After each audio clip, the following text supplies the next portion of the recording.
शिफा शाजर को वाज़े तौर पर धमकी दे चुकी है कि वो एक दिन उसकी जान ले लेगी।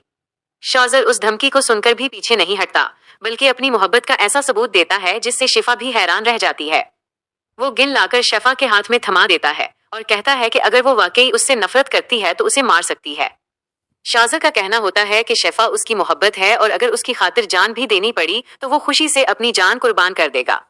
लेकिन शाजर को बिल्कुल अंदाजा नहीं कि शिफा के दिल में क्या चल रहा है। शिफा उसे इतनी आसान मौत देने के बारे में सोच भी नहीं रही। वो चाहती है कि शाजर को भी इसी तरह जिल्लत और रुसवाई का सामना करना पड़े जिस तरह उसने शिफा को सबके सामने बेइज्जत किया था। शिफा अब जज्बात में आकर कोई कदम उठाने के बजाय इंतहाई समझदारी से शाजर की कमजोरी को समझने की कोशिश कर रही है। दूसरी तरफ शाजर शिफा के बदलते हुए रवैये को मोहब्बत समझ बैठता है।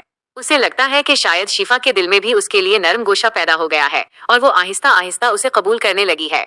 यही शाजर की सबसे बड़ी गलत फहमी बनने वाली है। हकीकत में शिफा अब शाजर के जाल में फंसी हुई लड़की नहीं रही, बल्कि वो खुद शाजर को अपने जाल में फंसाना शुरू कर चुकी है। शिफा खामोशी से ऐसा खेल खेल रही है जिसका अंदाजा शाजर को बिल्कुल नहीं। वो शाजर के जज्बात और उसकी मोहब्बत को उसी के खिलाफ इस्तेमाल करने का इरादा रखती है। अब देखना ये होगा कि शाजर को हकीकत का अंदाजा कब होता है, और जब उसे मालूम होगा कि शिफा की कुर्बत मोहब्बत नहीं बल्कि एक सोचा समझा मंसूबा थी तो इस पर क्या गुजरेगी।